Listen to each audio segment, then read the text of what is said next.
The great spires of Æthelgard did not just touch the clouds, they pierced the very edge of the atmosphere. Inside the Hall of Ages, time moved differently. To the Æthelari, a race that lived for 10,000 years, a century was a lunch break, a millennium was a season. High Archon Malphus looked down at the human representative, Captain Marcus Thorne. Marcus was 45 years old.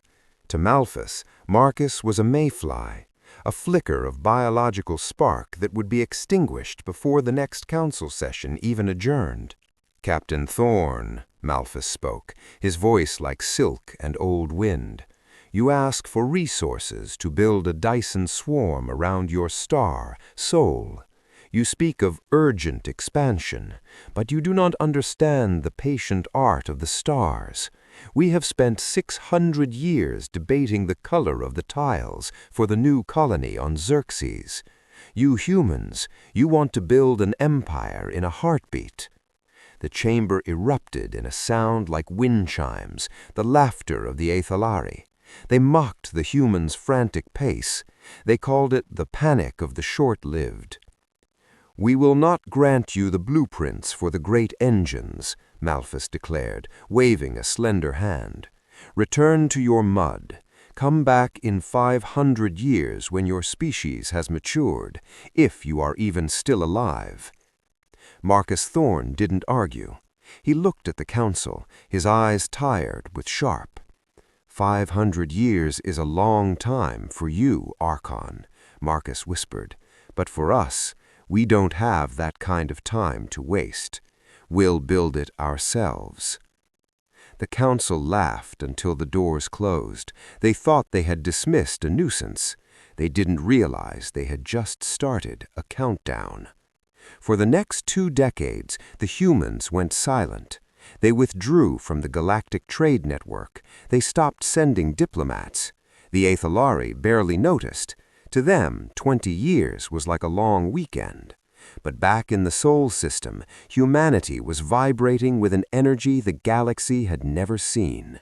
Because humans knew they were going to die soon, they worked with a desperate, beautiful fury. They didn't have the Æthelari blueprints for zero-point energy, so they did something stupid. They used what they had, raw materials and brute force computing. They pioneered recursive engineering, using AI to design better AI every 6 months. By year 10, the first automated harvesters reached Mercury. By year 15, Mercury was being dismantled. The Æthelari scouts occasionally flew past Sol. They saw the flickering lights and reported back. "The humans are mining their inner planets. It is messy. It is inefficient. They are burning through their resources like a candle at both ends. They will be extinct by the end of the century." The council nodded. They went back to their poetry and their slow-growing crystal gardens. They felt pity for the Mayfly species. 50 years had passed. Archon Malphus was still Archon. He hadn't aged a day. He decided to check the sensors on the Sol sector, mostly out of a bored curiosity.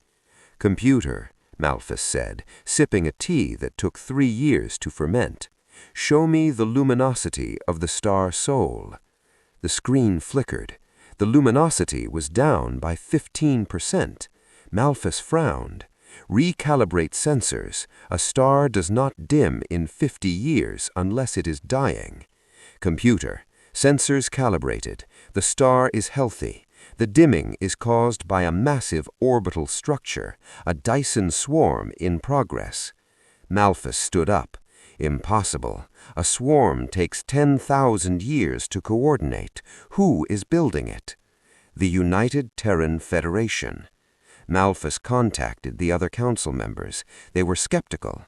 "The humans are all dead by now," the Mantis Queen argued.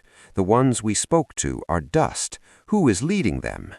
They didn't understand. Humans didn't need one leader to live forever. They had something better. Legacies. Marcus Thorne was dead, but his granddaughter, Elena Thorne, was standing on the bridge of a ship that would have made the Æthelari blush. Humanity had turned their short lifespans into a weapon. Because they knew their time was short, they passed their knowledge down with perfect efficiency. Every generation started 10 steps ahead of the last. They weren't building for themselves, they were building for the people they would never meet. The 100-year anniversary of the Council's dismissal arrived. The Athalari finally sent a formal fleet to Sol, intending to rescue whatever was left of the starving humans. When they exited hyperspace, the admiral of the Athalari fleet, a man who had been a captain for 2,000 years, fell to his knees. Sol was gone. In its place was a golden shell of trillion-ton plates capturing every single photon of the sun's energy. It wasn't just a swarm, it was a masterpiece. Surrounding it were city ships the size of moons. "Identify yourselves!" the Athalari admiral screamed into the comms. A hologram appeared. It was a young woman, barely 25.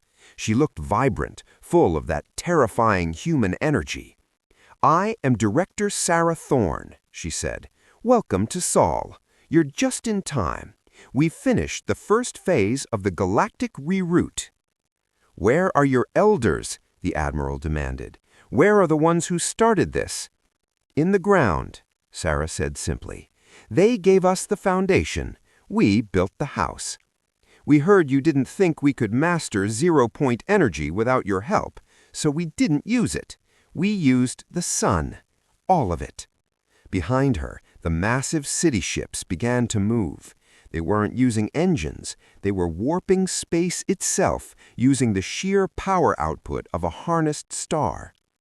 "You spend thousands of years thinking about the future," Sarah said, her voice turning cold. "We spent 100 years building it.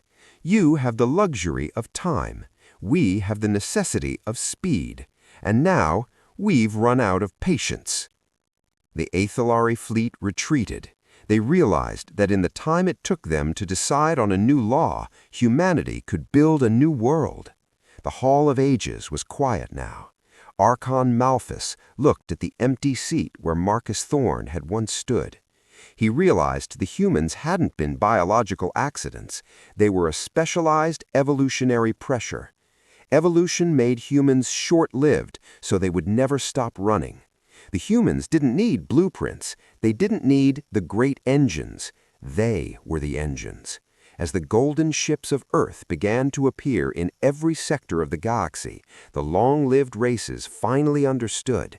The galaxy doesn't belong to those who live the longest. It belongs to those who make every second count. The humans had arrived, and they were in a hurry.